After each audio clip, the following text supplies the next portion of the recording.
Hey everybody, welcome to another episode of the Chiro-Factor. There's many factors in healthcare, but we believe that the X factor oftentimes could be the Chiro-Factor. So as always, I'm joined by Dr. James Chestnut. James, thanks for doing this. Always great. I was just thinking about something as you're saying that. Sometimes chiropractic, very often chiropractic adjustment is the X factor, but I think another way to think about that too is that sometimes the chiropractor or the chiropractic philosophy is the X factor, and that's I think kind of an interesting way. I was teaching this morning for the students at the Barcelona College. I do an online thing, and I was just trying to explain to them how huge what they have to offer is, which is and when you think of that, Brad, and you think that I think it's half. I talk about this lots, but I think half of them fail, right? Yeah. And you think to yourself, but it can't be what school you went to, because half of them that went to that school didn't fail. It can't be chiropractic because the other half did it. So I think a huge part of it is is this Chiro factor we're talking about, which is that do you get it? Like, do you understand what you have to offer and how big it is? I think it's really. And I would tell you, this podcast is having a positive influence in that direction. I hope so, man. That's why we're doing it. Obviously, it's a direct give to the profession. There's no doubt. And I just got back from a world tour in Southern Hemisphere, mostly Australia, but I did hit Auckland as well, and New Zealand, and two different cultures for chiropractic. I would tell you they're close on the map, but very different. And at the same time, the number of people that listen to this and get great value. The only request I have is, why don't you guys do one daily? But the sentiment was well received, so we do appreciate that. And maybe we jump in there because I got to bounce around Australia. I spoke in Perth. I went over to Auckland, which is about as far away as you can get when you're down there. Adelaide, Brisbane, Sydney, and Melbourne.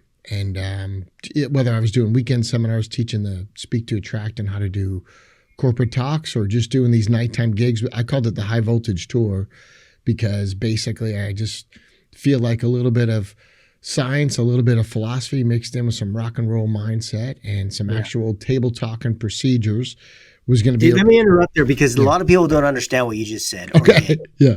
Right. So they, you're down in Australia, you said these cities. So that's because I've done that tour. I call it the Colonel Parker tour. People aren't old enough won't understand that Colonel Parker was the manager for Elvis and just about killed him by giving him too many gigs. Right.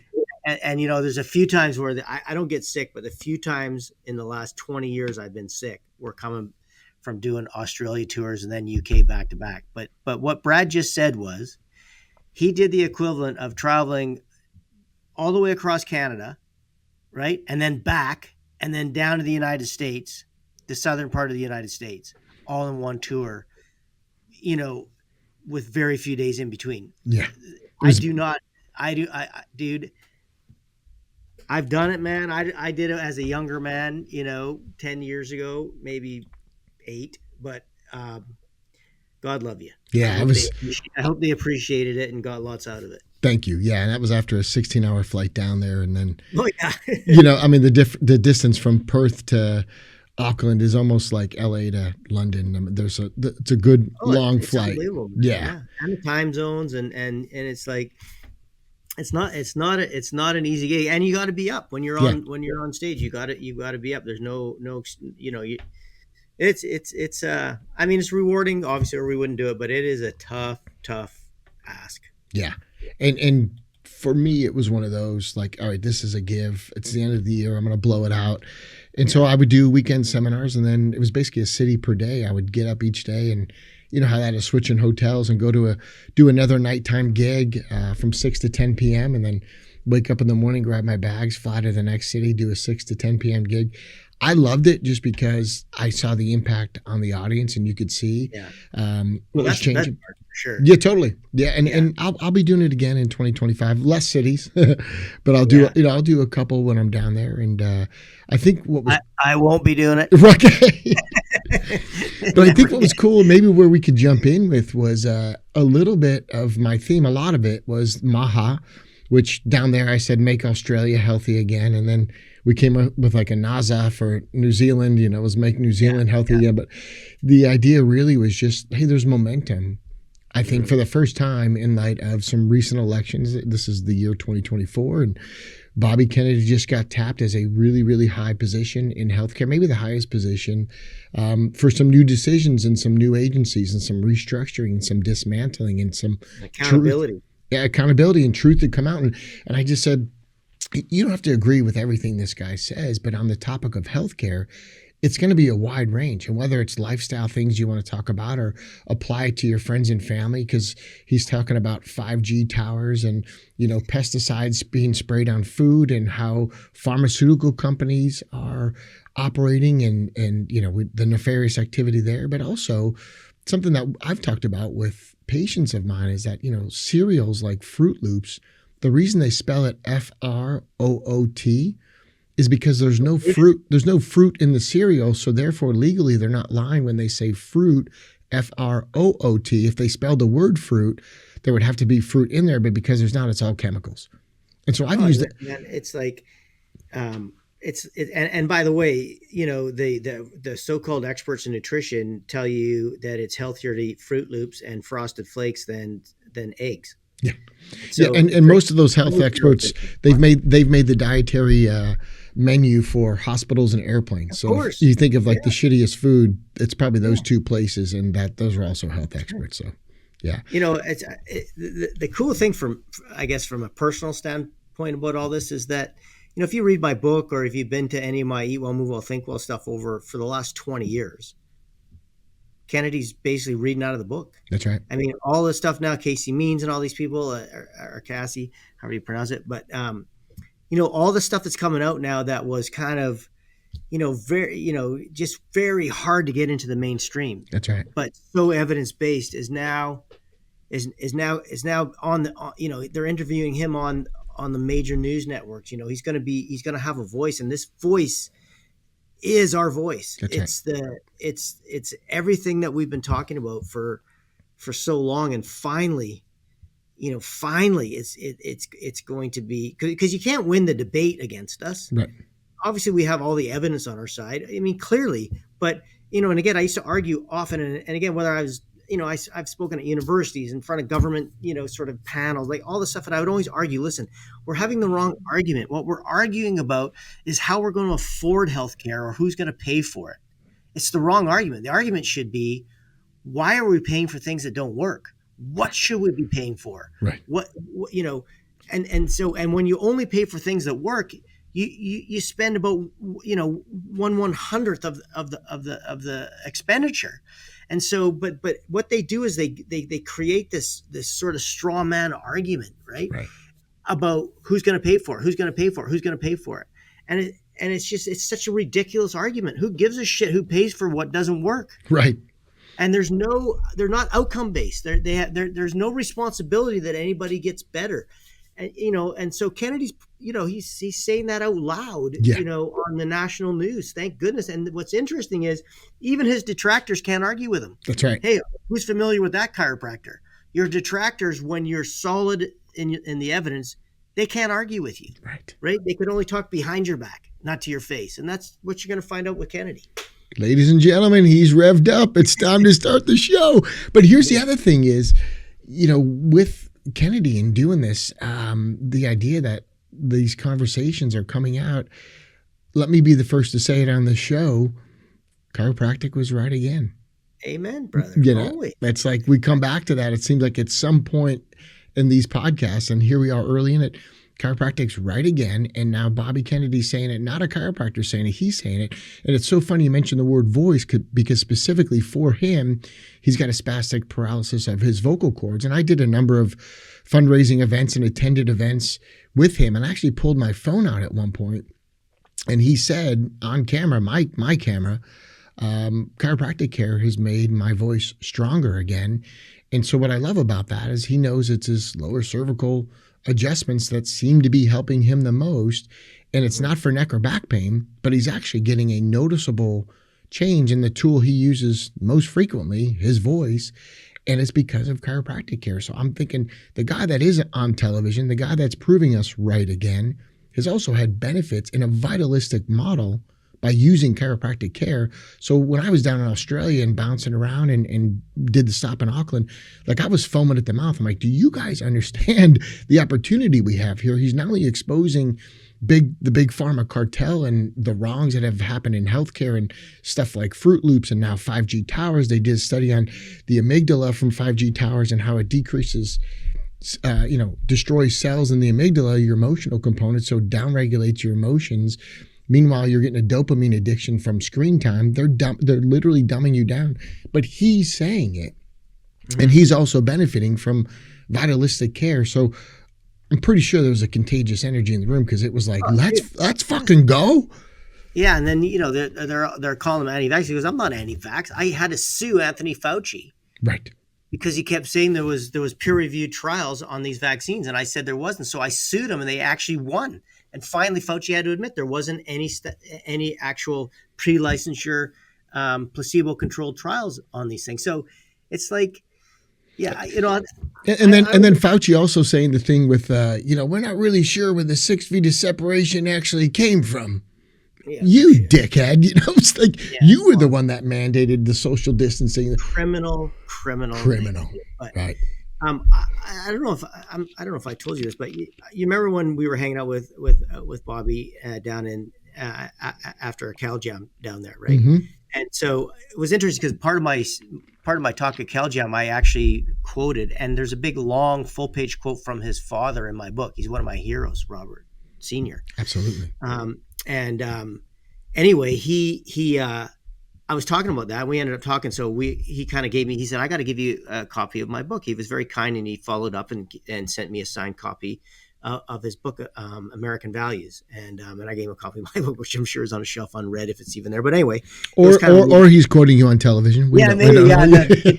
But anyway, it was a nice exchange. But anyway, I ended up and there was about, I don't know, there was probably 4 or 5 of us chiropractors that we donated, $10,000, and the reward for that, and it was towards his children's health defense thing. It was a really cool cause, and we went down and spent the weekend down in Hyannisport, right? In Cape Cod. Family compound. It was unbelievable. So we were sailing on the ship that JFK sailed on.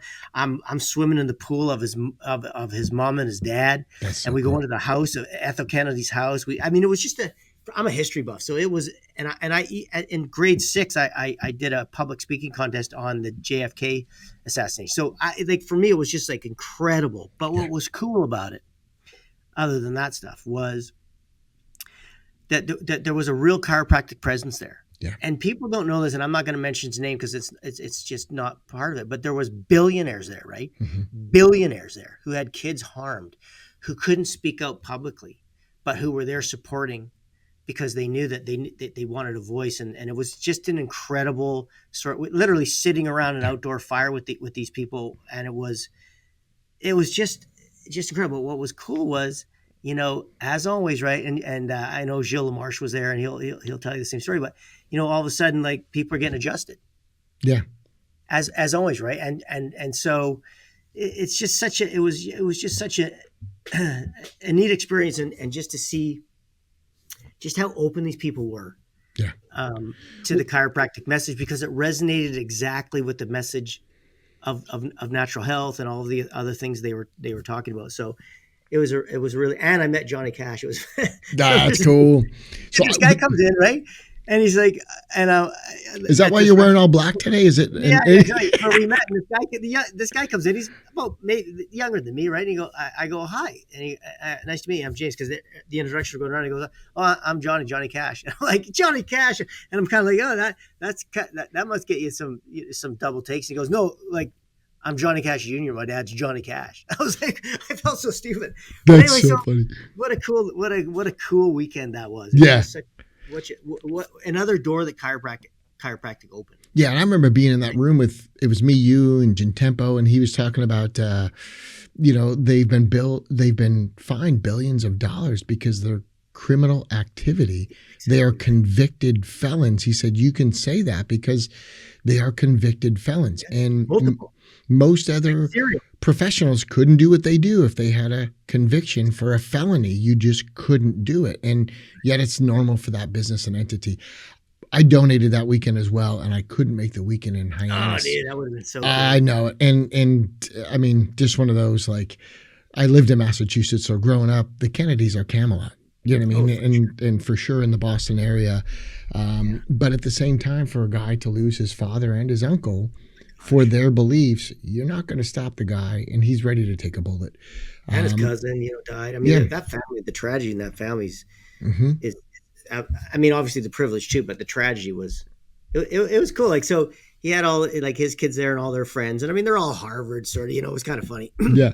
but every day at like noon there's like a volleyball game in the backyard, Yeah. and anybody who's there is welcome. So it was funny because my wife, I took Lori down, and we were super keen, and he's like pretty keen that Lori was like a professional athlete and all that stuff. They love the physical activity, but he basically says to us, "Hey, do you guys want to?" And me and Lori like stop right there. The answer is yes to everything. Right. Right? Yeah. Yeah. Like anything Yes that to you the guys rest of your question. we're Yeah. all in the back of the boat Yeah. getting towed around, like we're swimming in the shore. We're swimming in his mom's pool. Yeah. It, Belly it, flop contest at 2. Oh We're yeah. in. I Yeah. mean, like, want to play volleyball? We're like, dude, what's the answer? So we're out playing volleyball in the backyard. But it was just such a, I don't know if you know the story, but their thing was they all had to learn how to sail.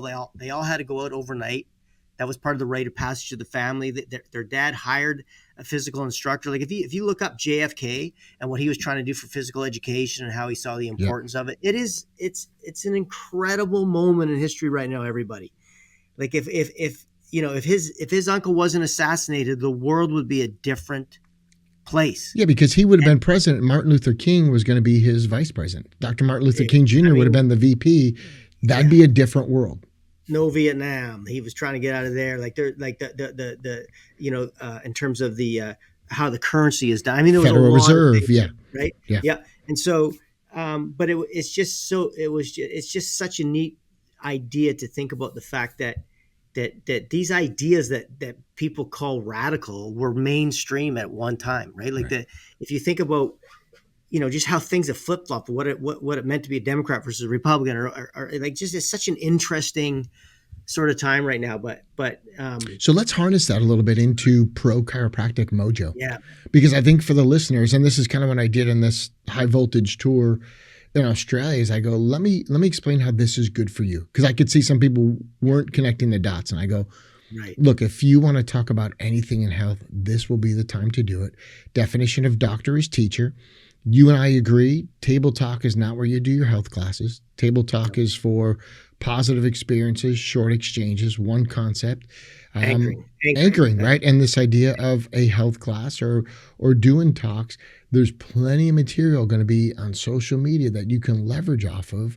And so let's kind of harness some of these ideas of maybe what Maha could be, what make Australia healthy again, make America healthy, make the world healthy. Like, because it conversation that got him started on pharmaceuticals was really mercury in fish. He was an environmentalist. 100%. And they said, if you're worried about what's in fish, you ought to look at pharmaceutical companies. And so down that bunny hole he went. And I think the beneficiary could really be chiropractors, not because it's anti-pharma, but it's pro-health. And just to your point, what you were saying a minute ago, physical education was huge on the JFK agenda. In California schools, if they have phys ed, a lot of times it's a parent who volunteers. I mean, it's just some of the foundational premise of health have fallen by the wayside. And it's a really interesting time because these things are going to be revived, brought back up. It's going to be about getting kids moving away from screen time. It's going to be real conversations about food, not Fruit Loops with 2 O's, but the proper fruit. And this idea of really what does mental health do? Because during the lockdowns, suicide rates tripled for American teens. And so now we have this trifecta of health that you've written the book on, we discuss regularly, and it is momentum for the chiropractor. So let's maybe kind of channel that a little bit specifically. Where do you think the opportunity lies for chiropractors? Well, I think you're just going to become less of an outlier all of a sudden. Yeah. Like these ideas that we've been speaking about and promoting are going to seem less quackery, right, to There the we go. general public, because the reason someone could think that what we're saying, which is so true and so evidence-based, is quackery, is because they haven't heard about it, or they don't know about it, or they haven't bothered looking into it. You can't look into it and come to the conclusion that medicine's right. You just can't. Yeah. Right. You And, can't. and I don't want to stop your momentum so soon. I'm going to get you back on track. But this is also what you and I have discussed in previous Chiro-Factors is you can't teach what you don't know. So part of this is educating the chiropractor so you can educate your patient, right? Like, Yeah. And it's apolitical. So whether you would vote for a Republican or a Democrat, it doesn't matter. The reason they won with such a landslide is because they were talking about things that everybody cares about, such as the health of children, ending the chronic illness pandemic in children, teens, and adults, ending the industry capture of the FDA and the CDC, more transparency in government. Like, it would be very difficult to argue, as Kennedy said, everyone tries to use this vaccine thing, but if you actually listen to him speak, what he says is, I'm not trying to take away vaccines from anybody. What I'm trying to say is it should be informed consent and that we should be transparent about what the data says instead of hiding it.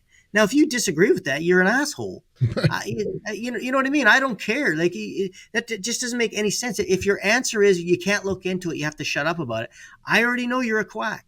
So if people just get rid of the politics, because what you're supporting is the idea or the concept of getting the species that we are now, the sickest species in the history of Earth. right. That's what humans have become, right? And again, Americans consume 60% of the world's pharmaceuticals. You represent 5% of the population. You have the very lowest standards of health. You have the highest infant mortality, higher than some of the third world countries. Like, listen, man, if it's time. And so again, this was not mentioned by any political party ever in history since JFK. Well, war on cancer, we had, all these things. But the stuff that you were talking about now, about actually starting from the soil of our food, all the way up to the pesticides, all the way to the overuse of pharmaceuticals, to the industry capture, to exercise, to all of these things have never been talked about. They were not an election issue ever before. Just stop for a minute and think about the last time this was an actual election issue. And the reason, and now think about too, that the message that they said was so attractive, right? That for some people, they overcame their aversion to Trump. I'm not saying you should have an aversion to Trump. I'm just saying many do, right? For all kinds of reasons. There's all kinds of bias. I mean, we don't want to get too political, but all I'm saying is, if you look at the number of millions of people in the popular vote that moved towards this agenda, why did they move towards it? They moved towards it for the same reason people move towards Brad when he does a talk, or towards me when I do a talk, or towards you when you do a talk. If you're a reasoned, logical authority, and you give people the truth on health, it is universally attractive and common sense. It is self-evident. And so just understand that the reason he has this incredible following is because once you hear him, it's very difficult to dismiss him. Right. And that's chiropractic. Once you hear the truth about chiropractic, instead of all the media bias about it and all the bullshit about it, again, I would just say, listen, this wave is coming. Yeah. And so associate and anchor yourself to it. Hey, just a quick side note for the docs listening. You've heard us say this before, but it bears repeating. Now is the time to get into your community and start to do talks again. The reason I say again is through lockdowns, this was an impossibility. But let me tell you, I've never seen an opportunity like this to shift the minds of your new patients and attract believers. So we have a workshop called Speak to Attract Believers, and it's exactly that, how to do corporate talks and 10-minute talks to attract more new patients. Now, what's even better still is these are pre-educated, pre-qualified new patients. If you're interested in our workshop, Speak to Attract Believers, you can learn two ways. One is online, and immediately it's a masterclass. You also get a seat to the live workshop when we're on your continent. Coming back to Australia once a year, we'll be in the UK once a year, and we do it a couple times a year in the USA. So again, Speak to Attract Believers is the workshop. You buy once, you learn online, and you also get a seat to the live workshop where I'll shape up your 10-minute talks. Join us and get more new patients in your practice. Now is the time. Let's do this. in the most positive way. So take the most positive aspects about it and use it as a great talking point. Because if someone says, "Oh, he's anti this," or "Oh, it has," going to say, "Hey, you know what? Do you know what he actually says on that? We went through the same stuff with chiropractic." Well, I mean, just have a response ready. Right. Be able to say what you're gonna. Who could argue that we should have healthier kids, Right. or that we don't have them now? Right. And what he blew the whistle on, he said, look, the most lucrative thing to the American health insurance companies are a sick child. Yeah, man. And that's like a mic drop. It's like, mofo, the lid is off. Shit's about to go down, you know? And trained docs are coming out and backing them up, right? So all the like Jay Bhattacharya, like the Cassie Means, who was like now all of a sudden, right? What he's given permission to That's all right. these people who have been thinking the same thing with all these amazing credentials and cultural authority. They're all coming out of the woodwork to agree with him. Robert Redfield, like anybody, any position you can think of authority, there are enough of them now agreeing because they've all been waiting for somebody else to come out and say what they couldn't because they would have had their funding pulled or everything, right? So all of these people were being kept down. At the very least bullied, and maybe on a higher level blackmailed. 100%. And so Robert Kennedy don't think about it as just Robert Kennedy. Think of Robert Kennedy as just taking the shackles off all of these highly credentialed, highly intelligent people who have been oppressed by the system for so long, who are now going to be emancipated to tell the truth. It is an emancipation. It's a freedom of voice. Now there's a second voice. It's not the pharmaceutical agenda backed up by the media conglomerate. And now that you've got someone waving the flag in a high position of authority that will have major impact globally, not just in the US, but globally. And that's what I wanted these Australians to get in particular. Then these other people will be coming out of the woodwork. And like you said, like this is the flag bearer going right down Main Street called Bobby Kennedy. And all these other people who've thought it and been oppressed are going to start stepping out and falling in line. And the voice is going to get stronger. And you're right. When you anchor yourself to this and in natural health, again, whatever your passions are, whatever you're excited about, whatever you make part of your practice, we're not telling you what to say. I'm just saying, here's a chance for you to have some amplification, align with what's truthful and honest, and be that. Because when you're doing it from a values-based decision, then your patients will know what you stand for, what you stand against. This is your time as a chiropractor to really step up and start sharing what the true healthcare message is. It's going to be easier than anything I've seen in my career. Well, dude, look at the response, right? Like it's interesting. It's like, I've gone into the Lion's Den a few times, right? I've spoken at medical schools. I've spoken at seminars. You're psycho like that. Yeah. And so, and it's like, what you realize is they panic, right? And so, because they're unarmed, they can't win the battle because they're unarmed. And so what's really interesting about this is what you look at the panic, the pharmaceutical, stock prices. The stocks just dumped. They're having emergency meetings, but they're not having emergency meetings about how to get all the evidence out to show Kennedy's wrong. Right. They're having emergency meetings about how to make sure he doesn't get the evidence out that proves they're wrong. Right. Now just think about that for a second. This is how I've been saying this for how many years, Brad, that the whole system is a fraud. That's right. House of cards. Fraud. Yeah. Right. So they have people who, it's like taking an obese person and saying what you need is blood pressure drugs and cholesterol pills and, and a blood sugar medication and Ozempic. Like, what your problem, it's just so ridiculous. Or you're depressed. You're something wrong with you. We're going to give you an antidepressant. Like the whole system is so fraudulent. And it's so based on lying to people and making them feel like they're weak and innately sick and incapable of getting better. That, once people realize the truth, they're going to be pissed. Right.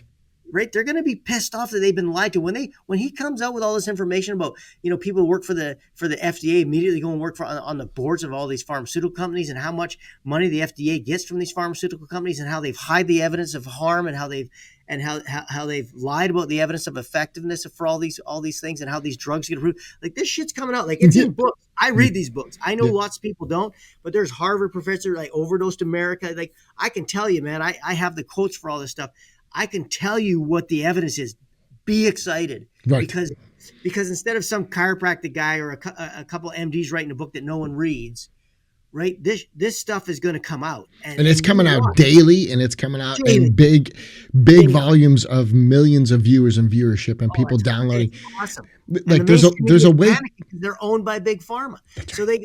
they're scared to even have them on because he just whoops their ass, That's it.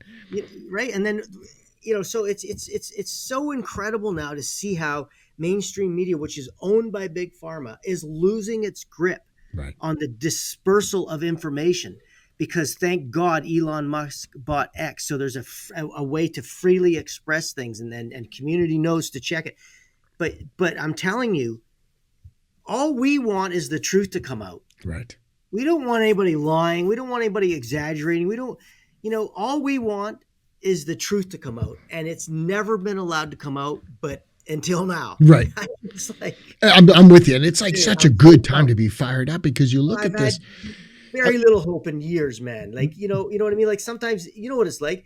As Martin Luther King says, the moral arc of the universe bends towards justice, but it's fucking uphill pushing a very heavy coal cart up that arc. You know what I mean? And It's hard it work. was darkest before the dawn with the Dude, pandemic and the dark. lockdowns. It Exactly. almost needed to swing that way because now it's coming back. Correct. And people are like, wait a minute. If you bullshitted me about X, it's possible you're bullshitting me about Y. Hey docs, we had a little fun with this Maha theme. And what I did is make Australia healthy again. And then I went to a bunch of different cities and just shared in a mini seminar style 3 hours of content. I covered science, philosophy. I did usable procedures that docs could use the next day on purpose.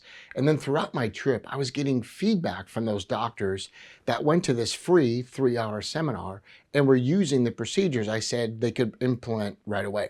And once they plugged them in right away, I was getting texts and messages on Instagram immediately coming back saying, hey, it worked. Hey, it's exactly like you said. I can't believe the results. So it's super fun. And for that reason, I'm going to do this again in March of 2025.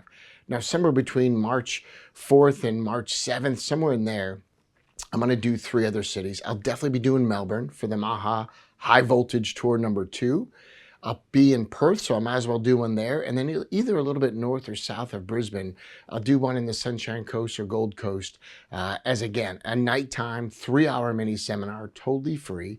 And just to get the excitement, the spiz, and the juice back to chiropractors, but maybe most importantly, some things they plugged in right away that I know will help you too. Maha, Make Australia Healthy Again. High Voltage Tour number 2 is coming back in 2025. Hopefully we will see you there. You just have to register. There's no fee. What's the percentage of people getting these boosters? Right. Well, the lowest percentage is the medical practitioners and the nurses, but what's the next lowest is the general public, that are about 18% if you're lucky. Right. And it's just, why? Because they know they got lied to. Yeah. They know they got lied to. Now all of a sudden people are saying, I never even could conceive of the idea that maybe these kids didn't need all these vaccines. Right. I couldn't conceive of it. But now, says these Harvard professors, the Yale, Oxford, Cambridge, you know what? Now I've been forced to look into it because I basically believed it on faith. And wait a minute, what was different between 1986 when this law was passed that they had immunity, and the whatever it was, 18 vaccines that kids got then, to the 72 they're getting now? What are these extra 64 or 54 vaccines? What are these extra 54 vaccines protecting against that was so rampant in 1986? And let's just be clear. They've never asked them before. They've never asked them. It's like such a good time to have momentum, to just work within this. He's basically cutting the wake and doing the hard work, and it's going to be easy to have these conversations, because even that word immunity, let's be really clear, you're talking about financial immunity. Because when it comes, that's right. Because when it comes to health, they like to interplay these words on purpose. Vaccination and immunization. It's like, look, you can be vaccinated, doesn't mean you're immunized, but they like to interplay those words, because immunization means all of a sudden you're immune to it, and actually that's a false word. You're vaccinated, and so a lot of this conundrum that they create, it's by design. This is not random. And now we got someone taking the lid off it and going after Fauci, and really just kind of exposing a lot. So there's going to be good news every week. Right now it's every day. You go to social media, there's stuff about Bobby Kennedy come out every day. Yeah.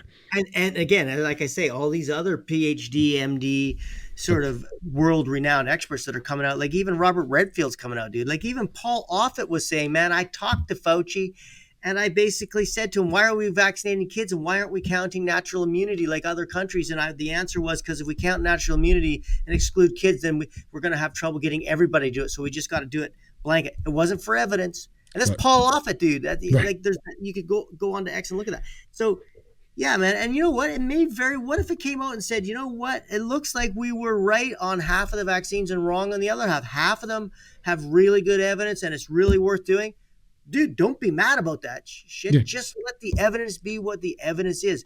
But let's let all of the evidence come out. Let's no longer sort of like a faith-based so-called healthcare. Let's have evidence-based and let's look at it and let's be open to it. But at least, because listen, the greatest thing that could ever happen for us as chiropractors is that things start to get based on evidence. That's right.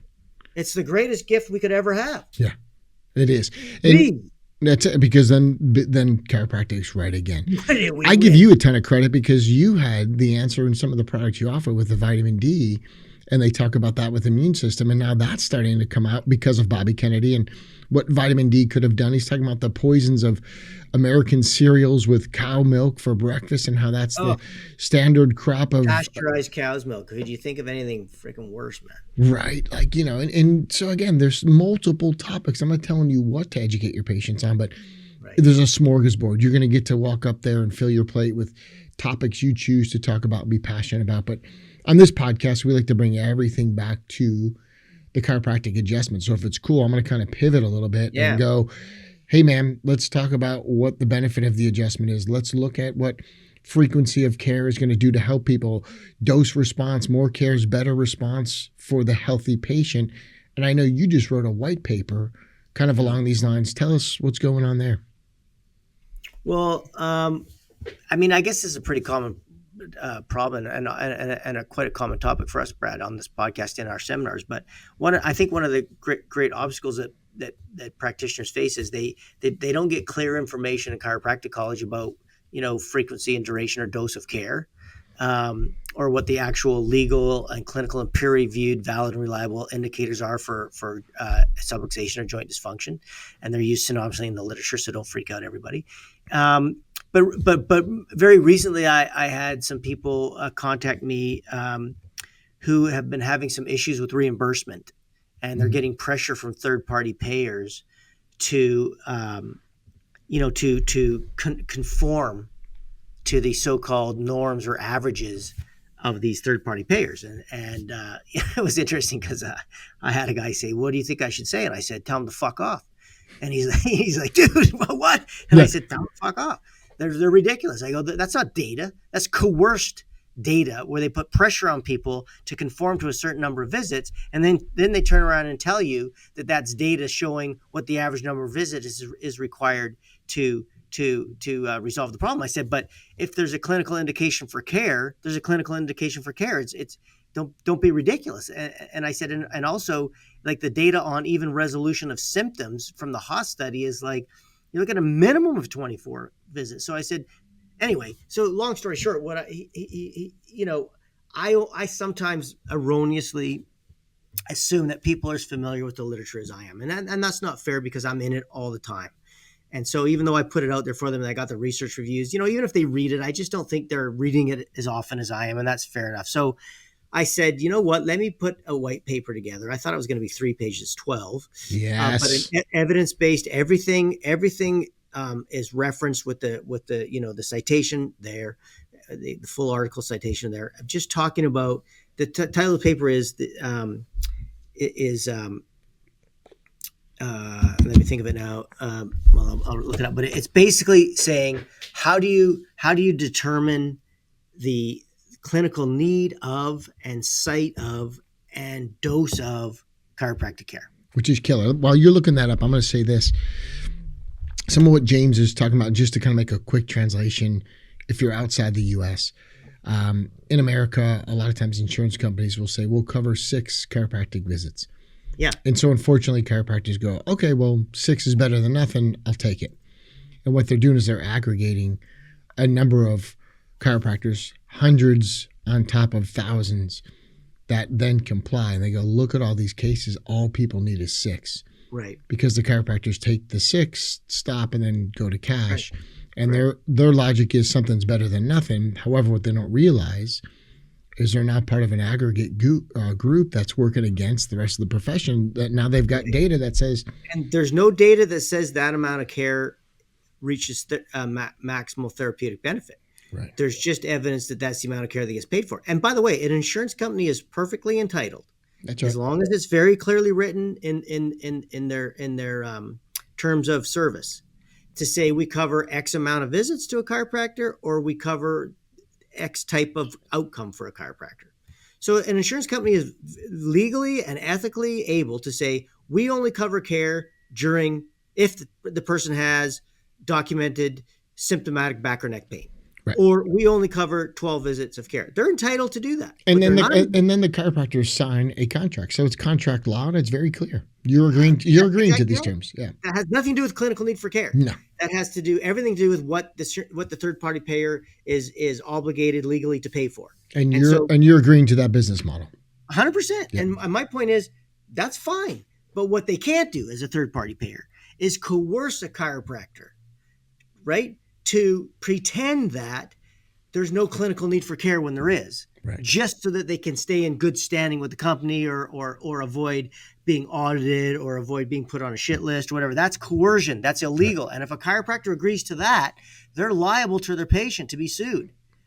Now, if the terms of care or the terms of service are quite clearly indicated in the third-party payer contract with their client, the patient, that's fine. Yep. But what they can't do is say, well, we cover care until maximum therapeutic benefit, and then apply a coercive tactics on the chiropractor to pretend that maximum therapeutic benefit has been achieved when there's still a clinical indication for care. That's immoral from the third-party payer, and it's immoral from the chiropractor to agree to it just to be able to get easier reimbursement from that third-party payer. And I can tell you from coaching chiropractors and reading the contracts that they sign, I haven't, but that they sign, the insurance companies have protected themselves. So really the only person that's exposed here is the chiropractor who, is allowing themselves to be coerced and then become part of this aggregate data. However, the real loser in all of this is the patient, because they don't get the proper recommendations. They get the soft recommendation. Right. And that's not why we got into this. We got into this to help people for the right reasons. Of course. And kind of tying these two conversations together. Now you've got momentum. You've got someone like Bobby Kennedy saying what they say. It's a really easy time, I think, to be a cash practice. You and I are going to be in Australia March 7th and 8th for best practices. And what I do love about Australia is it's value-based. Same with the UK. We'll be there in February, and it's the same thing. And very much Canada, too. There's very little coverage here from third-party. It's almost like the less coverage, the easier it is to get the truth out. Well, and also the less coverage, the less coercion there is from these people who are covering it to dictate the care. It should be the doctor that dictates the recommendation and the patient who chooses with informed consent whether or not to follow them. But that care recommendation by law and by ethics must be based solely on clinical need for care. So the question is, what determines clinical need for chiropractic care?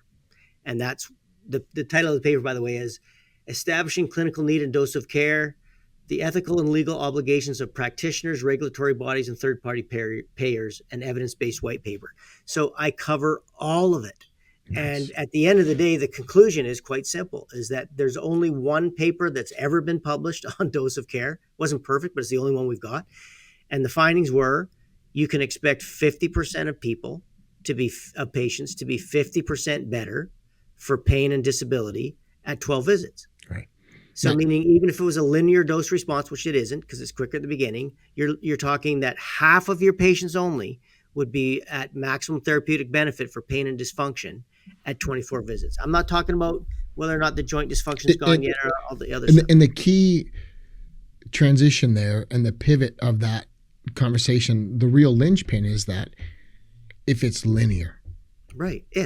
Which it's not, because there's early adopters, and then that second phase from 12 visits to 24 visits, you wouldn't expect them to be on a linear timeline where it's improving as dramatically as the first 12 visits. Right. It depends a lot on their lifestyle. And so the whole idea of why I created evidence-based protocols is because is because really an ethical care model is that you're providing education to that patient to allow them to become a fast responder. The goal of the chiropractor should be to have as many people in that first half as possible. That's right. Because you're trying to give them the least amount of care to get the maximum benefit. That's our moral responsibility. And when you do that, your practice fills. It doesn't empty. Don't be worried about getting people.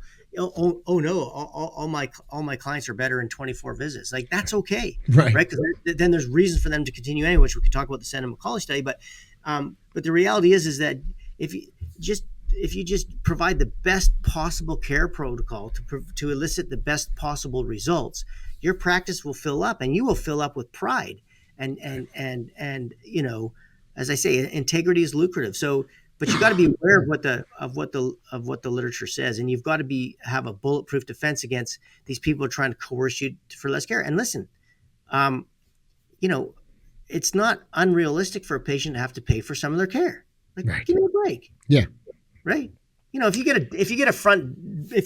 in a car accident and you ding your fender, and your car's a piece of crap anyway, and you think, well, I don't really want to have a newly painted one fender, and the rest of my car is, got faded paint and a jalopy, you can pay cash to get the whole car painted. Right. But you got to pay cash because the insurance only covers the fender bender, the part of the car that was damaged. And so that's a really good way to teach it to patients, which is say insurance is for insurance-based things, but my care is for your health. It's for the whole car. Hey, we are just on our last break of the day here at Best Practices. And I just want to get James's input because I know I'm loving it. I talked to a number of doctors just now that are out of their minds excited about it, but I want to get your interpretation. Well, Chestnut was boring. Glowaki was on fire all weekend, but I think it's what we hoped it would be, to be honest. And more importantly, I think it was what the folks who took the time to get here. It was what they hoped it would be too. So we had fun. We did the live audience thing with the podcast, and we're going to do that in the UK as well. And so I guess we'll see you February. Yeah. UK in February. Get there. Bring your CAs for sure. That's one thing I heard actually from two different people. They wished they'd brought their CAs. I know some did, but so definitely bring your CAs. Yeah, and to me, the podcast, we did it with a live studio audience. I encourage you to be there. We took some questions from the audience, but they were also in it and just got to see how organic our rift is. We're just oozing chiropractic, and it's rubbing off on everybody around us. And if that's what you feel like you need, or you've been on your island, or you've been kind of beat down the last 4 or 5 years since lockdowns, come to this event. It is not just the validity and the science and the research that we all need. It's also where to plug it into your practice. So you're going to get validation and application, and we're going to do it at a really high level, which is what we're just kind of wrapping up today. So see you in the UK. Australia, we're going to announce your date soon. But get there, bring your team, and we'll do a live podcast in the UK. We'll also do a live podcast in Australia, so you can be a part of the show as well. Yeah, it'd be March, right? Australia, March. Yep. And we're going to release our latest Chiro-Factor 2 that we did for the live studio. So that was pretty fun. That'd be fun. So we'll see you there. All right, ciao. And the truth is, the ongoing care after initial care isn't ever going to be covered by health insurance. I always tell my patients that's health assurance. Yeah, that's and good. if you understand that the health assurance is going to come out of pocket, you won't need the insurance because that's always just emergency care, and then you're back in that sick care model, which we don't want. The only time that will ever be covered, Brad, is when, and if we hope maybe Kennedy will bring this, is when there's an actual audit of expenditures and when they actually only pay for things that work. Right. And if they do that, they will absolutely pay for care because there's a benefit to it. Yeah. There's a measurable benefit to people staying healthy and staying under chiropractic care, and so Well, you mentioned that Santa Macaulay study, and that's a long-term study comparing long-term chiropractic patients to long-term medical patients. Right. Let's do it. I'm ready. Yeah, I'm not afraid of that study. No, and that's consistent with the conversation we encourage chiropractors to do, which is a duration practice. Yeah. Not as many visits as you can get in 30 days, but how about for 30 years? What's the duration over 30 years? Is it once a month? That's cool.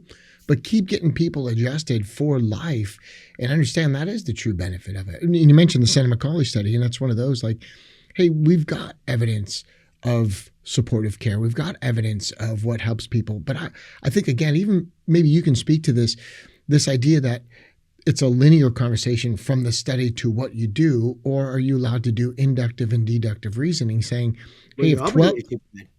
that's right. And if you have things like the Haas study and you go, look, this is the 12 visit study, but only half the people are half better, it's an indicator to continue on. Does that study exist yet? No, but the rationale, your philosophy is, well, if the patient's improving and they're getting better, why would you cut them off? And your answer can't be, well, insurance stopped paying or the visits weren't covered. You have a moral obligation to your patient to tell them the truth.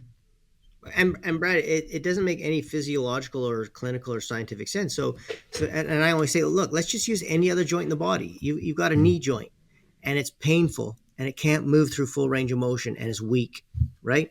And you give some care to that knee joint, and after whatever 3 visits, that knee joint doesn't hurt anymore, but it still can't move through its full range of motion, and it's still weak. If the pain's gone, would any neuromusculoskeletal practitioner on earth claim that it's valid to stop care because the pain went away? They would be considered a quack. It would be malpractice. Right. So if you just use common sense and just apply other parts of the body to what we do in the spine, it makes everybody relax. It makes other practitioners relax. It makes patients relax, because it does make total sense, right? So our goal is to restore function, mobility, and function to that motion unit. That's our clinical goal. And so that can't be determined simply by whether or not they have back or neck pain. And one of the things I do, I just did this in a corporate health talk. I just said, if someone has a sprained ankle, and I love questions because Socratically they lead themselves to the same solution as if we had told them, only it's more powerful. And I said, if someone has a sprained ankle, how long does it take to heal? Someone said 2 weeks. Someone else said 8 weeks. Someone said 6 weeks. Someone said 4 weeks. And I said, you're right. You're also right. And you're right. And what's the answer? And they said, well, it kind of depends. And I said, that's a key word. It depends. Age of the patient. Is this the 3rd ankle sprain? Is this the 1st ankle sprain? Are they a pro athlete? Like, what's the past trauma? What's the degree of the injury? There's a lot of variables, right? So we're probably better off with the range. And I don't know what that is until I check a patient out, but that's why we'd have you in for an individual, customized, unique exam.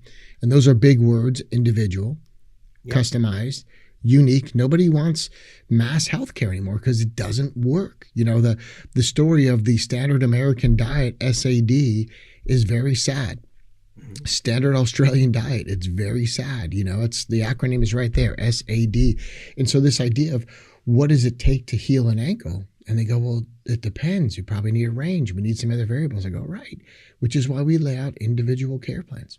What do you need? What's interesting is that we can very, very accurately define what's required to heal an ankle or any tissue. We just can't accurately define how long it's going to take. Right. So we know that we have to resolve inflammation. We know we need omega-3. We need omega-D, so omega-3 and vitamin D. So what's interesting about that is that if that's your approach, which is say that the obligation of a practitioner is to use the available literature, their experience, and the individual assessment of the patient. If you could say those 3 things again, because I know that's going to be worth like the double click. The available literature, right? The clinical experience of the doctor, and the individual assessment of the patient. Those 3 things come together to form a clinical protocol. And so what's interesting is that there are things that we know that are required to heal, right? So we know that we need motion to heal. We know that for 100, like that's irrefutable. But we also know, that's why I put the protocol together, we have to be sufficient in omega-3 and vitamin D. Otherwise, you cannot heal. Right. The neurology can't work properly. The inflammation can't resolve properly. Like, these are things that are required. They're not maybes.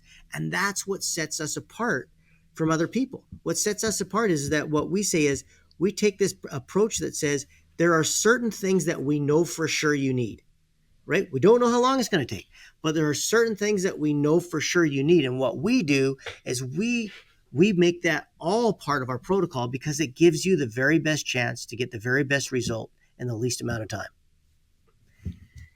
And I don't know anybody who says that's unreasonable. Right. I'll tell you what's unreasonable. And you and I talked about this. When I was in Australia, there's a number of docs being told they have to so their coaching groups are telling them, you got to set targets and goals and put a timeline on their goals. How do you feel about that? Well, I feel it's, first of all, it's scientifically indefensible. Right. But also, like, what people have to understand is let's just go back to the hospital study for a second. It says 12 visits for half people to get better. Well, that's an average. Right. So it might be that some people are more than half, and might be that some people are well below half, right? The only way to figure that out is to do an assessment of the patient and to figure out, are they responding to care? Are their subluxations getting better? That's why I talk about the spinal health assessment, because it shows people that their subluxations are getting better. If you don't want to be just about symptoms, if you recognize that the goal of our care is to correct the subluxation, then you have to know if the subluxation is responding to care. Right. Right. I mean, that makes total sense. But the idea is, what that really means is that it takes about 12 visits to see how you're responding. That's the truth. The truth is, it takes about 12 visits, and Haas goes further, and he says in there, therefore, this should be the minimum amount of chiropractic adjustments in any clinical study. The minimum. Because it means that this is how long it takes us to be able to have enough change to measure it statistically. Right. So in other words, less than that means we're probably missing out on people who would have started responding but didn't. But in order to get that statistically significant change from start or from placebo, right, what we need is enough visits to make sure they've had enough time and interventions, time and repetition to respond. And it looks like 12's the minimum. 12's the minimum, right? It's the minimum to see if you're responding. Right. And so, and a lot of what I teach at these workshops that we do, and this is our Elements workshop, where I talk about, don't even ask them how they're doing until then. I mean, really, it's like, unless you've got a chance to check the markers up until that point, you're working against the literature, you're working against this. And a lot of docs are putting targets and goals on a timeline. What's your short-term goal? Oh, I want this by Friday. My mid-range goal, I want this by next month. You don't know that. You don't, and you certainly aren't working within the scientific research. And to use your words, it's indefensible. It's indefensible. And also, the thing that you can assess as they go along is you got your hands on them every day, right, or every second day, or whatever it is. So you can say, you know what? Hey, this is starting to feel a little bit better. It looks like these subluxations are starting to let go a little bit. The muscles are starting to respond to this neurology that we're feeding to your brain. There's a lot of cool stuff happening here. I can't wait for your progress exam to really have a deeper look at it. I mean, fantastic, right? I mean, it's all of these things about learning what to say to people, but ask them about if their back pain's here or there. Who cares? Right. It's not relevant. If it was relevant, I'd ask. It's not relevant. It might be relevant to them, and God bless them. I understand nobody wants to be in pain, but I don't want to make a false promise. It's not ethical. And the fact is, pain can come and go and come back. Right. Right. So I don't want to make, good, it's gone. And then the next time you adjust them and it hurts again, they're like, oh, you must have caused it then. That's not true. So don't fall into that trap. Right. Basically just say, you know what, my goal is to resolve the cavity, right? And then when we do, it's very likely the tooth pain's going to go away. But if it doesn't, there's something else going on. Yeah. But my goal is to address these subluxations or these motion unit dysfunction, whatever you want to call it. And so I got to make sure that that's responding to my care. Because if it is, I know everything else is going to come along. We get this resolved. Okay, now we're dealing with that underlying cause. When we get that resolved, everything else is going to come along. Don't know what speed, but I know for sure what I have to do is make sure that these are getting corrected. Yeah. I have to make sure that motion is being restored. And what I love that you did a minute ago from our learning arc for people is use an extremity joint and then apply that to the spine. And I hope people see the genius of that, because they will know a lot about ankle injuries. They will understand sprains and strains in grade 1, 2, or 3. Like, they're familiar enough with that you can then apply it to the spine, because with the spine, they're pretty clueless what it will take. And they don't recognize it as a synovial joint the same, because medicine doesn't want to deal with it. They ignore it, right? Physios don't want to deal with it, so they ignore it. But the truth is, it's the exact same principle exactly. And so nobody says you can't straighten your knee or lift your shoulder up or bend your elbow all the way or rotate your ankle, but it doesn't hurt, therefore you don't need care. Nobody says that. Right. Nobody. Right. And it would be malpractice to suggest it. Right. And nobody says when I start working on it and it hurts that I've harmed you. They all say that's normal. Right. That's worth going through. That's important that we break up the scar tissue. We're going to create inflammation. Motion is worth discomfort. Right. Right. Motion is everything, because what we know from the literature is that lack of motion is as you said, the linchpin or the key. So we know that if you lose mobility, then you start to degenerate. Then you lose neurology. Then you get scar tissue. Then you lose function. Then you lose balance. We know that it's all around movement. That's why they're willing to put you through great discomfort to get that knee moving, that ankle moving, that shoulder moving, or that spine moving. Because without the movement, there is no rehab. The discomfort is worth it. Of course. It's massive. And not it's even used. relevant. Right. And so even that, like, then you apply that to, the spine, and people can understand these concepts. Like, hey, an ankle sprain is going to take many different things. You mentioned the shoulder. I always tell my patients with the shoulder, I go, look, it's the most mobile, which means it's the least stable.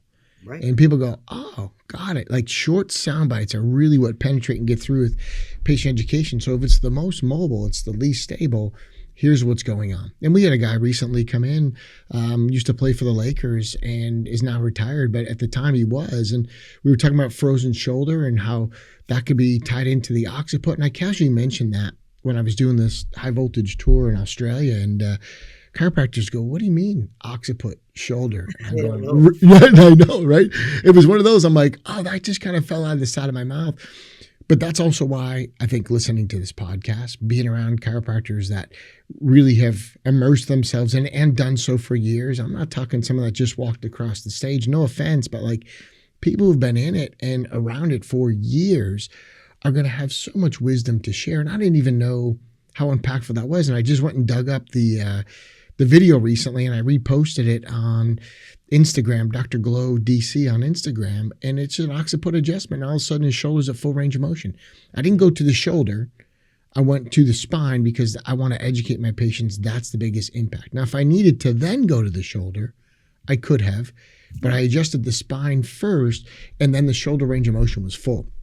And so it's a quick video. We do like shoulder range of motion, pre-adjustment. I adjust his occiput, full range of motion. But I couldn't believe the number of chiropractors that go, I don't understand the connection. I go, really? Like, I guess I've been around for a while because that's a really impactful education piece, not just for the patient, not just the results, right? But this idea that there's an understanding of how the body works.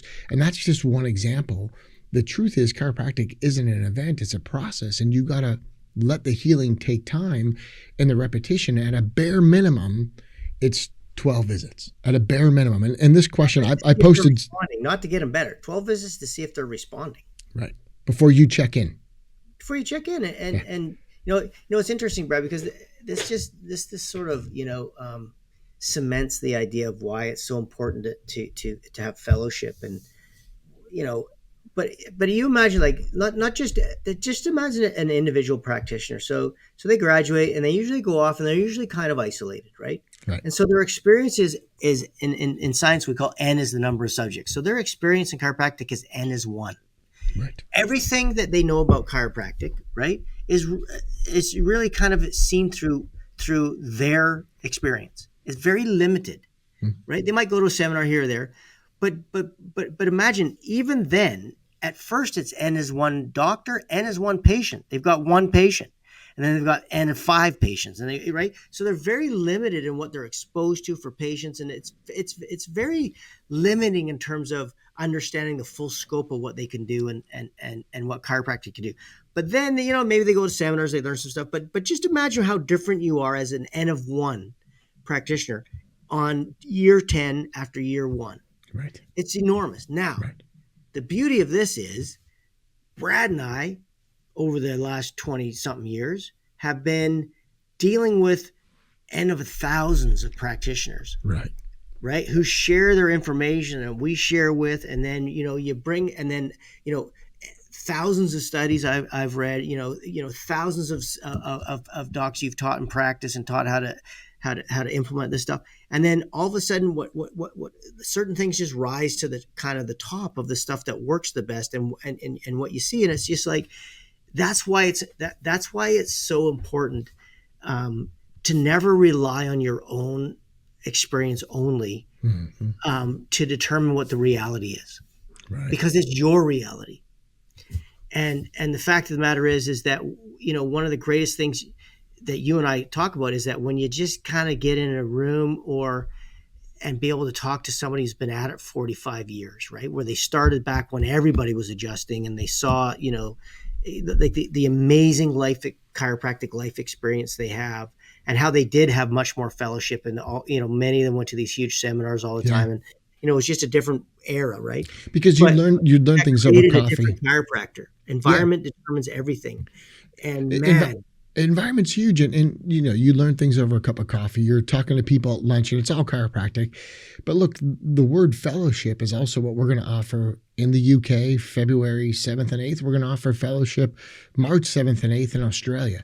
And what I mean is, when we're done at the seminar, we're going to hang out. We're going to do this podcast for a live studio audience in both places, so the attendees will have a chance to be on the show, ask their questions. But more importantly, we'll hang out with everyone afterwards. And what I love is that fellowship of, it's a dialogue. Now it's not a monologue from a stage, it's a dialogue, right? Where people can ask questions, they can get feedback. Maybe we can connect them with a resource they didn't have on their own, but we know a ton of people in the profession. We go, oh, you ought to talk to so-and-so, or look up James's white paper, or, check this thing out. And it's an easy Substack that he provides. You ought to check this out. Whatever it is, there's other resources out there. And if you're on your island and you graduate from the stage and you got N of 1, then the progression doesn't happen the way it should. You should be able to fit years of experience into months if the fellowship is there. I agree. And what's cool about the seminars is I love when somebody asks the questions, and you can, we have this unique perspective, right? Because we're at the front. So I'm seeing all the physiology. Yeah. And when someone over here asks the questions, I see all the physiology react to that question, like, that's a good one, or I've suffered from that, or I had that challenge, or whatever. And then the other thing that's beautiful for me is that you get to have an exchange with people and really problem solve, right? That's what a question is. It's problem solving and helping people overcome a challenge and literally, like, it's mastery learning. It's like, no, we don't give you a part of an answer. I want you to have all of the answer that so you know what you need. And then the cool thing is, then the break happens, and then you see people talking about it together.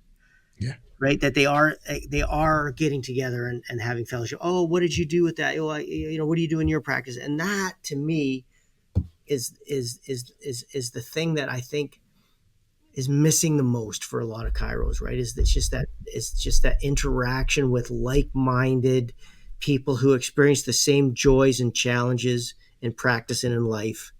And, without question, it can help you problem solve. Like that's why I try, dude. I hate traveling, as you know. I've done too much of it, but that's why I do it. Yeah, because that's the beautiful part of it to me. Hey docs, if you're interested in attending the best practices in London, that's going to be February 7th and 8th. You can go to levelupmentoring.rocks and get your tickets. Again, it's Level Up Mentoring. It is not a .com, it's a .rocks. We'll be in Australia March the 7th and 8th in the beautiful city of Sydney. And same idea, levelupmentoring.rocks is where you can get your tickets. The point of James and I doing this content, interviewing people for the Chiro-Factor, this exact podcast, and also sticking around afterwards and just rubbing elbows and having a drink with the docs in attendance, is if you're ever the smartest person in the room, you're in the wrong room. So we are there to level up the vibe of the chiropractors in each country and continent. We're there to attract some of the smartest thinkers and make introductions, because really it could be a network of chiropractors we put you in touch with beyond the weekend. Look, there's more to explain. Just get yourself to the Best Practices seminar, which is in February in the UK, in Australia in March. Levelupmentoring.rocks is where you can get tickets for you as a student, for your team, and bring your CAs, or as the doctors who really need to go to that next level. We are taking the best practices for results with patients and the best procedures for doctors, foundationally setting it up with the best science. Hey, join us for the Best Practices seminar, and we will be doing a recording of this Chiro-Factor podcast while we're there. There's no doubt. And I think a good word that we brought up that created this at the last Best Practices, the one we did in the US, was the idea that we teach how to do a touch and tell. We do that in a vitalistic way. It talks about the inflammation, the restrictions. There's many different layers to a subluxation. You can quantify that now with the chiropractic Shea Health Assessment, and going through that, then also got tied into the word allodynia. Mm-hmm. And so then on the break and at the bar, we had people discussing allodynia.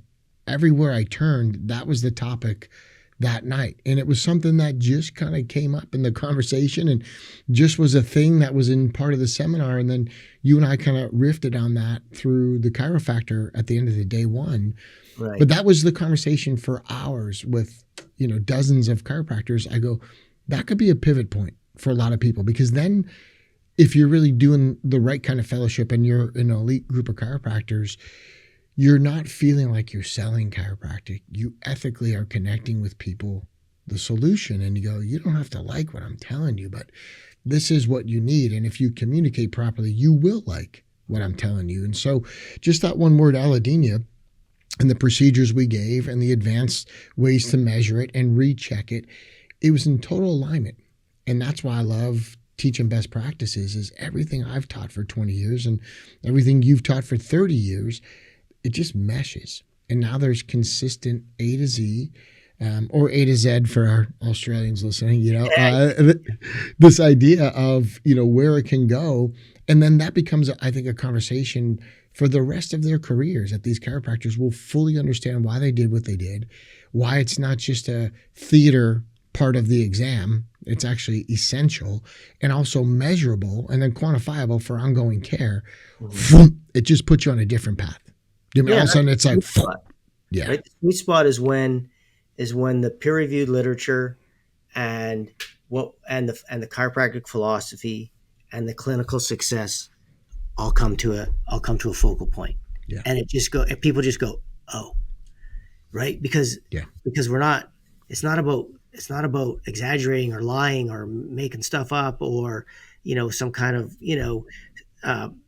scripted lie. It's about taking that peer-reviewed literature, showing how it's congruent with the philosophy of chiropractic, and with the truth about biological healing, and then showing how to implement that into a practice.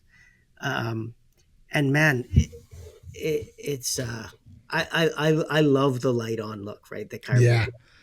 That to me is nice, because you're like, that made a difference. You talk about the physiology of the room. That's the look that juices us up, right? It's like that light on. I had some great messages after Utah of people saying, hey, I took this one soundbite, I implemented this one thing. Holy smokes, it made a difference. And as refreshing as that is to hear, I go, it doesn't surprise me. You know what I mean? Like I know this stuff works. Like, yeah, and it's not that we need the validation, although it's great to get it.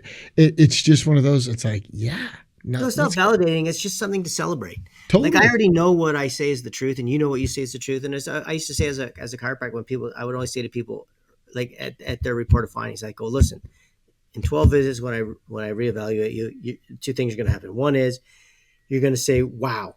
And two is you're going to say, I can't believe it. And I'm going to say, I agree with you, the wow, but I can't believe it because I see it all the time. But it's not that either of us require validation, but we enjoy the celebration. Oh, for sure. I love to celebrate people loving what they do more, having more pride in themselves and what they do, and feeling more confident to go back and deliver a care plan recommendation without hesitation or any doubt. Right. That's such a huge gift for these chiropractors, because unfortunately they weren't always given that. And then when they meet other people, and someone will be like, well, that person's seeing the numbers I want to see, or that person that has something else that I'd like, or whatever. Right. But it's just so cool just to go, everybody's in there to try and help everybody else succeed. There's no competitiveness to it. Which I like. It's cooperation. Yeah, it's cooperation over competitiveness. And just to be clear, I know James has said it a couple of times, but he hates travel. So our going to Australia and to the UK is not because our passports lack the stamp. No. It's because we feel like the work needs to be done there. And I know the UK isn't representative of all of Europe, but it's an easy place for you to get to. And, in and around London, there's flights all the time in many different airports. So it's an easier trip for you guys, obviously, than it would be for us. But the point is, we see the doubt growing. And a lot of chiropractors just have not gotten their swagger back after the lockdowns. They just haven't. So it's been 4 or 5 years and they don't have the mojo. I believe momentum cures everything. And if you don't have it, you're working hard every day, harder than you should. Now we look at the dichotomy of this conversation and go over to the Maha and Bobby Kennedy and what he can be providing. we're going to start tying those bigger concepts together, but also the minute details of what you need to do in your practice, what the patient needs on a care basis to get results. It's all going to be there in best practices. And what's really cool about this is chiropractic's right again. And I got to tell you, when you're done with your first 2 hours, so many people can pack their bag at lunch on day one and leave because they've already gotten the value. I mean, just the amount of stuff you cover in those first 2 hours, it should be compulsory for chiropractic students, and we wouldn't have 50% dropping out 5 years after graduation. I believe that. Thank you. I do too. I wholeheartedly believe that, Brad. That's not arrogance in any way. I'm just saying all I'm doing is, it's not me. I'm just telling them what the literature says about what they do for a living. Yeah. And they're in shock. That's the thing. It's unbelievable. Sad that they're in shock. But I mean, you can't be good at anything without learning the foundational skills, right? So whether it's tennis or lacrosse or rugby, like you can't be good at rugby if you can't pass and catch, or lacrosse if you can't you got to be able to run. There's certain fundamentals, right? Fundamentals. So the way I see this, and I hope I'm not speaking out of turn, but what I see this as, phase one of this thing is the fundamentals. These are the fundamentals that you have to build upon to go to the next level, right? Yeah, everybody has to have these things, and that's kind of what this delivers. Now, if there's an uptake on this stuff and people are interested in it, well, maybe down the road we'll go to the next level, right? But you can't go to the next level without the fundamentals. Yeah, you got to have what we're teaching in this first, I don't know, whatever we call it, best practices, fundamentals. Yeah. And these are the fundamental building blocks to a phenomenal practice in life that you have to have. And there's a lot of fun stuff that you and I would like to talk about, Brad, that we can't fit into this seminar because we got to get the fundamentals down first. But there's another level. That's right. There is. And here's what's really cool. And I think some of the genius you bring, because there's a lot of brilliance from your conversations, from your teachings, from what we get to talk about. But some of the genius that I think is really worth highlighting on this is kind of the story behind the story with these studies. Because we've been told that, trust the science, follow the science. And we know with pharmaceutical companies, it's more like follow the money. But trust the science. And then people give these one-liner, 2-sentence wrap-ups of a study. And I love so much of your interpretation of this because you fully understand not only the design of the study, but also the false interpretations. Can I just rev you up real quick as we wrap up this show and kind of get you pissed off again? Because it's always fun for the listeners. But talk about self-limiting low back pain and what a farce that is, and maybe some corresponding studies that people dropped out because they got better. And now the deduction is, well, low back pain, self-limiting. You don't even need to see a chiropractor for that. Right. Well, so the low back pain is self-limiting came after the chiropractic has no evidence got defeated, and then the chiropractic causes stroke got defeated, and then the chiropractic causes disc herniation defeated. So after they couldn't defeat us on any of those things anymore and get rid of us because they tried. And after a series of wins, chiropractic wins, right? They had this, like just ass kicking, whoop ass, not even close wins. Then what they came out with, although they still use some of that no evidence and fool chiropractors, even in chiropractic college. But anyway, then what they did was they said, well, then since we can't be better than chiropractic, let's do two things. Let's pretend that chiropractic is no better than anything else. It's just more expensive and has slightly more risk, even if it's not a risk of stroke, it's a risk of something. And then let's say that, well, you don't have to worry about acute back pain gets better on its own anyway. So just leave it alone, or just take a Tylenol to take the edge off, but it's going to get better on its own anyway. And so this was literally published in evidence-based clinical guidelines around the world. Every Western country basically had these. And then the gold standard of care was paracetamol or Tylenol or acetaminophen, all the same thing. And they had never had one placebo-controlled trial for acetaminophen. It's now considered guideline discordant. That's how bad it is, but it was considered the gold standard of care in the evidence-based guidelines around the world for decades. And then they started also publishing these guidelines that low back pain was self-limiting. They actually talked about this and published this in JMPT. No evidence, but they just say it like it's fact, like they often do. And then it gets published, and then people reference that publication as if so now you got this original bullshit. Now you got then you got the cited bullshit, and then you get the cited bullshit. Now you got 3 citations for the same bullshit. And what they found out was first Croft in 1998 and then Itzadel in 2012. And then they came out and they said, well, wait a minute. All of this is based on the presupposition from data that says they determined what they called resolving was people stopped going to the medical doctor or the physical therapist. it wasn't that they were actually shown to have resolved their problem. They just went back to work because they couldn't afford to be off work anymore. They just gave up because it wasn't working. And they actually labeled these people as resolved. But when they actually went back and looked at it, what they found out was it looks like about 65 to 70% of acute back pain turns into chronic back pain. And there's some really interesting studies later that say if you get guideline discordant care, which is basically everything other than SMT, if you look at the literature, your chances of going chronic are more than 65 or 70%. The bad care makes it worse, which is really interesting. So, I mean, I could go on. I don't want to because I know we're getting late, but I love it though. And I spoke about this, I think I had a group in Adelaide, Australia, and they were like fascinated with this idea that, low back pain is not self-limiting. Just a small group of docs, but they were like, we've been told that for years. I go, well, that's why the ACC is so important. That'll put an end to that. But also these lies get perpetuated, then they get cited, and then they get quoted in research. And like you said, it's like the triple layer of BS, right? Like there's other people pointing to this original conversation, which was based on no fact. Yeah, and then it's part of the vernacular. No one's ever tested them. They just become assumed truths. Like they're like, it's outrageous. Well, that was unfortunate. I was out in Perth, and then we had some chiropractic students that were there, and they were like, "Oh, we definitely get told that low back pain is self-limiting." Yeah, how is it possible that chronic back pain is on the increase if acute back pain resolves? Say that again, because I think that's worth the exclamation point. How is it possible that the prevalence of chronic back pain could be increasing if acute back pain self-resolves? Bam, mic drop, bitches. Right? Yeah. I mean, it's just like, wow. I mean, not to mention the fact that there's just no evidence for those statements, and there's evidence to the contrary, very good evidence to the contrary. So, but again, these people believe it because an instructor told them. The instructor believes it because it was in JMPT, and JMPT, whoever wrote it in JMPT, believed it because it was published in a clinical guideline. I mean, it's just, if you just trace this stuff back far enough, you just all of a sudden go, oh, there's nothing here. Just like the stroke bullshit. Yeah. Same thing. Like they kept citing these things, stroke 1 in 5,000, 1 in this, and I'm like, but there's no data.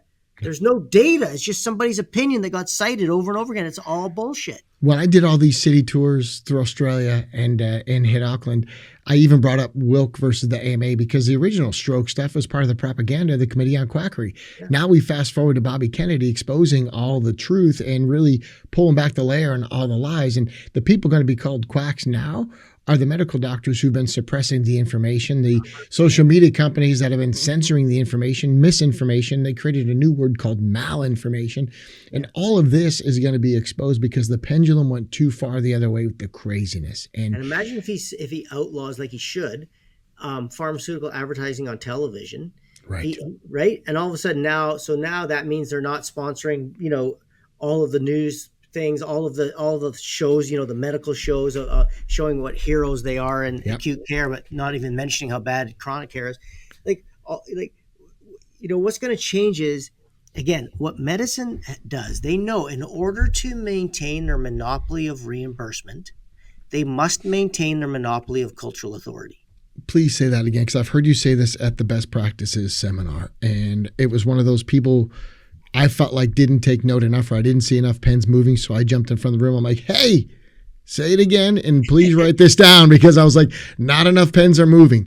The monopoly and reimbursement, one more time, please. Right. So in order to maintain their monopoly of reimbursement, medicine must maintain its monopoly of cultural authority.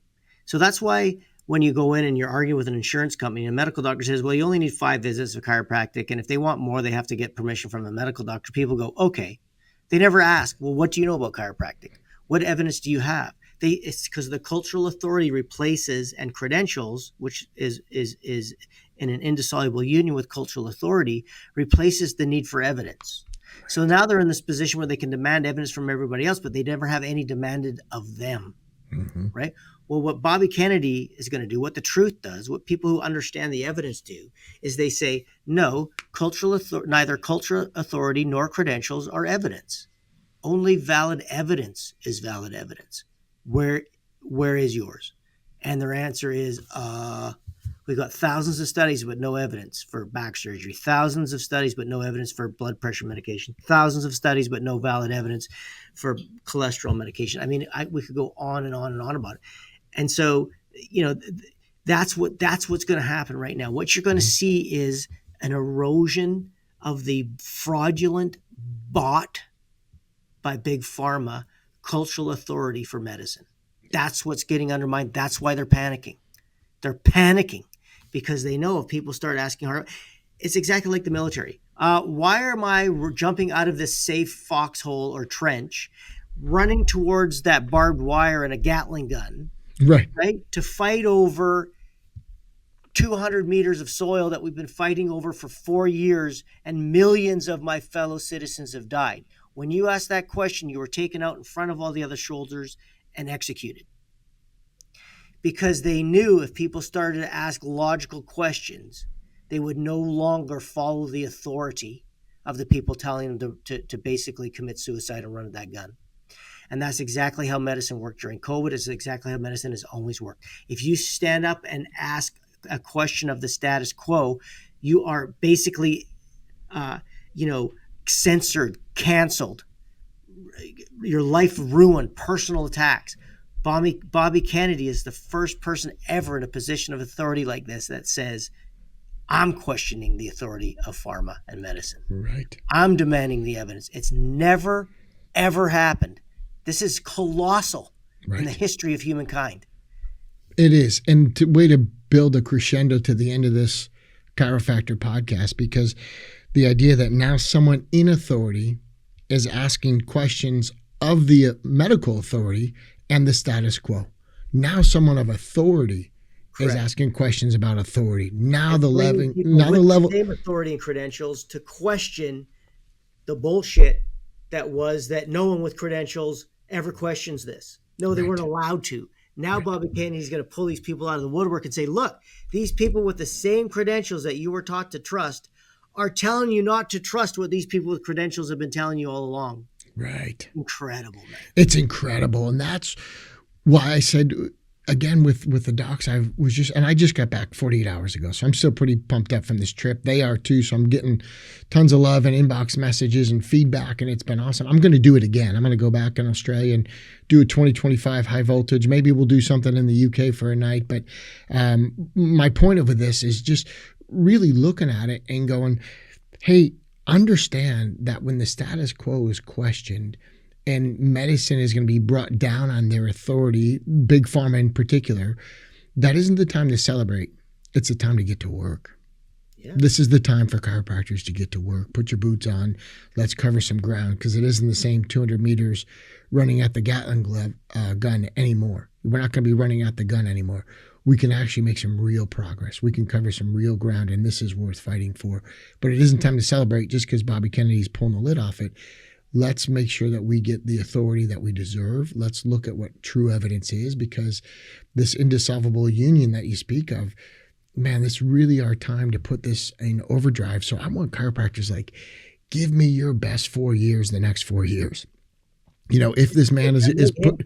It's this huge. Yeah. And if they do put even restrictions or limitations on pharmaceutical marketing television, what would that do? Or if the disclaimers become louder, more prevalent, or if there, isn't financial immunity for people receiving jabs and it's actual, compensation and numbers can be shared. The truth about the harms versus the benefits come out. Imagine. Right. So the thing is it's not going to create an automatic, advocacy for chiropractic. It's just going to create a void that needs to be filled. So, and that's what, exactly. Fill that void, right? And that's why I say put your work boots on. This isn't time to celebrate. It's a time to step into it. There's an opening here. Let's go. Like, pick up the flag. Let's go. Because really, this is the time to chop wood and get to work. It isn't the time to throw the party. There's an opening. Let's take it, and let's not have regrets. We got people to save, man. That's it. Right? And let's not have regrets in years to come that we didn't max out this opportunity. But that's all it is. An opportunity is an empty word. You got to fulfill it. So that's my call to everybody here. And the way James just kind of finished that on a crescendo, I think that's a good jumping off point, because we got a ton of momentum coming into our next call, our next Chiro-Factor. We're going to be in the UK February 7th and 8th of 2025. We'll be in Australia March 7th and 8th of 2025. And that's it for the year down there. So we were laughing off camera and said, look, if you got a brother that's like getting married that weekend, just like check in with the dude and be like, dude, do you think you'll get married again? Can I skip this first wedding? Can I come to the second wedding? Because this seminar is going to be massive, and the energy and the fellowship and all the things we've just described, we're going to provide to you in a venue, in an environment that's going to elevate your thinking, your practice, and you'll have quantifiable results with your patients, and you'll have quantifiable results, dare I say it, as an ethical millionaire. Yeah, as you should be. That's right. That's it. Any final thoughts, any exclamation points we need to put on another kick-ass chiropractor? No, man, I think that's a long time already. So they're Yeah. probably going to have to listen to this one in sections. That's it. And the Johnny Cash look, man, I'm a big fan of it. Rocking it today. These wool. This is actually green, but it looks dark. I thought I'd mix it up. Looks good, brother. And as always, dude, you just bring these gems, and it's like in your hip pocket. You just bring this stuff out. So I want the chiropractors listening to get excited, get behind some movement, and put your work boots on. Man, this is time to go to work and save some lives, and people will be open and receptive to a new authority. Should it be us, this could be pivotal for our profession. And if we slept on it, we only have ourselves to blame. So get excited. Running to your door, Brad, right? So that's the importance of your talks, teaching them how to get out there and get these talks booked, because they're not necessarily going to come running to your door, because they won't necessarily equate what you do with the stuff that they are agreeing with the Maha movement, right? You've got to get out there and expose them to the idea that you're in line with this, that you're a solution to the problem that they have, which they now realize cannot be solved with drugs and surgery. So another good reason to hone your skills now about getting out there and being able to get these talks booked and how to perform during that talk to create the emotional experience they require to see you as an authority and book an appointment. Love it. And that's what we do so well, is at the end of the talk, create a call to action. It's polite. It's tasteful.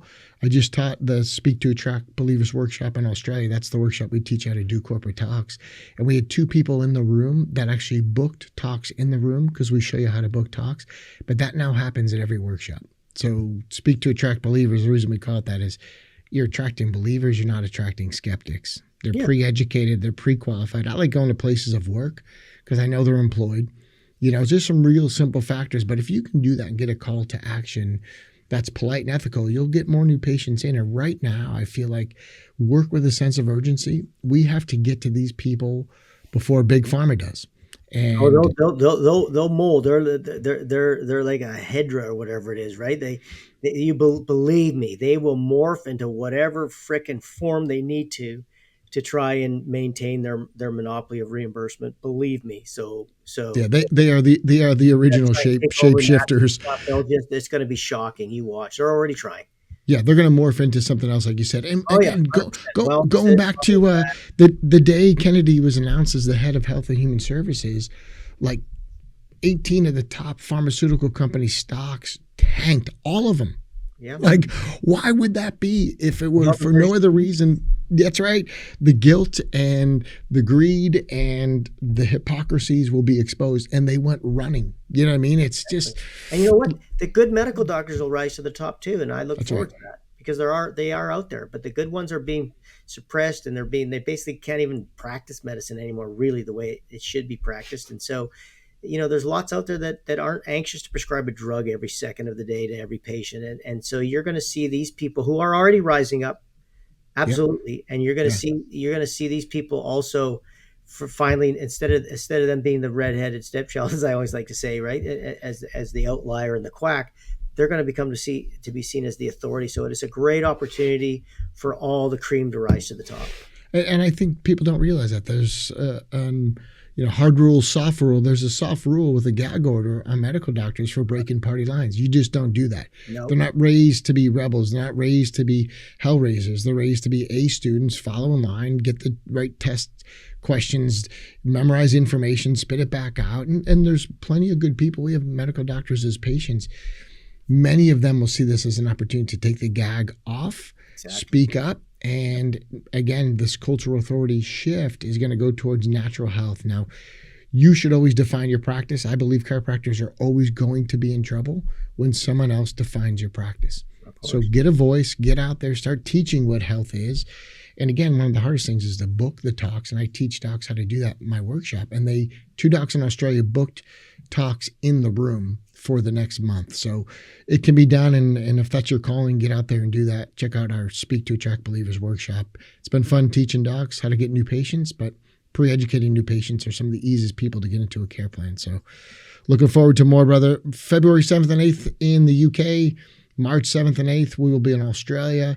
And again, I got James on a flight because chiropractors need it, not because James needs the miles. So thanks for doing that, my man.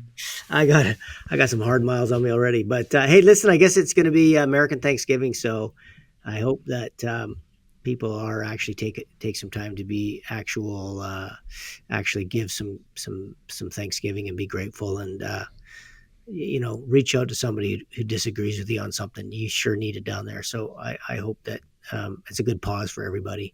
A lot to be grateful for this year, especially with the most recent couple of years, right? Like this Oh idea yeah, that, man, this is like and gratitude's a huge part of success. If you're not grateful for what you currently have, why would you get more? So be grateful for what you have, and then you can be in touch with the universe and get more of it. But if you're ungrateful, you're not going to get more of it. So be clear. And that goes with being charitable, not just with money, but be charitable. Absolutely. So, as always, James Chestnut, the guy's a wealth of knowledge. Chiropractors who listen, the feedback in person and live has been great to get because we know we're moving the needle. So, based on your feedback, based on your emails, we'll keep doing these. So, please keep it coming because it encourages us. If we heard nothing, I don't know that we would be excited to do this, but I know the impact the recordings are having, and then having done the workshop, best practices, it's really cool to see that. So please keep the good mojo coming our way, and we'll keep the good content coming your way. Again, many factors in health. We think the Chiro-Factor is one of the most important things you can do. So cheers, everyone. Till next time. Thanks for joining us. Hey, that is our latest episode of the Chiro-Factor. If you want to buy seats for any of the events coming up for the best practices, that's at levelupmentoring.rocks. If you want to see announcements or even get some pre-releases of these recordings, then follow me on Instagram. It's Dr. Glow DC on Instagram. And often what I do is I take some 90-second cuts that I know you're going to love, and I drop it the week before the podcast comes out. So if you've been digging these podcasts and you want some early releases, some inside access, even some behind the scenes stuff I do to rile James up, then jump on Dr. Glow DC on Instagram. That's also my handle on Facebook. And I put longer plugs on my Facebook fan page, Dr. Glow DC, because we can do 3 and 4 minute chunks there, like allodynia and some of the conversations that chiropractors have just gone crazy about. Last thing I'll ask of you, if you enjoy this, give us a thumbs up. Click the notifications button, and maybe most of all, if you like it, copy the link and share it with some colleagues who need the boost, who need the elevation. And we'll see you at the seminar, The Best Practices. Hey, thanks for your love and support. Keep it up. We'd love the thumbs up. We love the shares, and we love the follows. Please continue to spread the good news because this is our time in chiropractic. We have momentum, and momentum cures everything. We'll see you at the Best Practices seminar. Cheers. Man, the podcasts are really exciting. They get you fired up.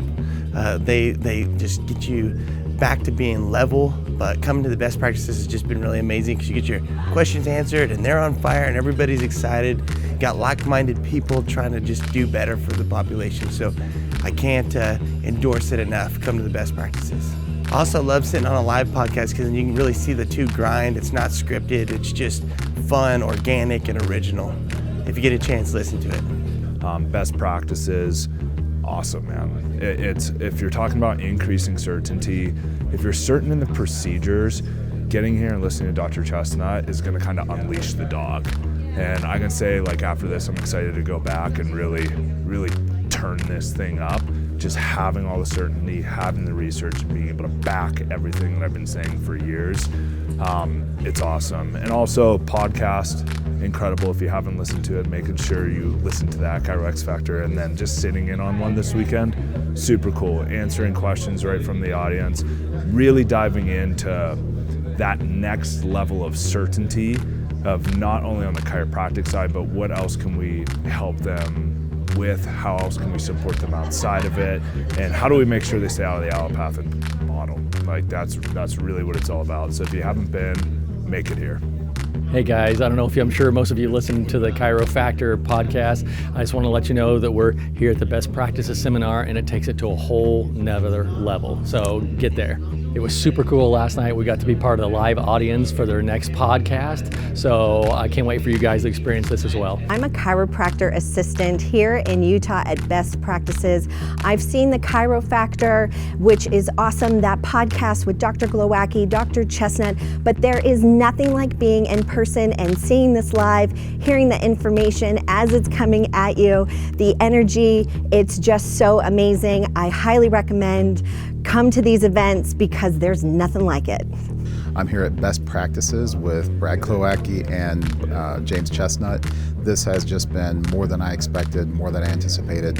I came here today as 27 years in the trenches.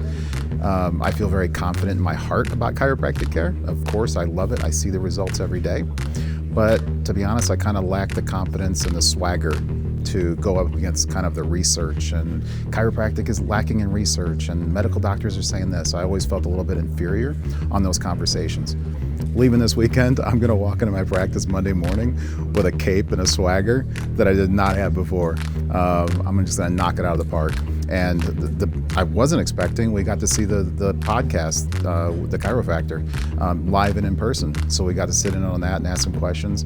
It's just been a great weekend overall. And as always, it's great to connect. And Brad Glowaki always over delivers. So I appreciate it. I've been following Dr. Chestnut stuff for a while on my own, reading and learning. Always loved his stuff.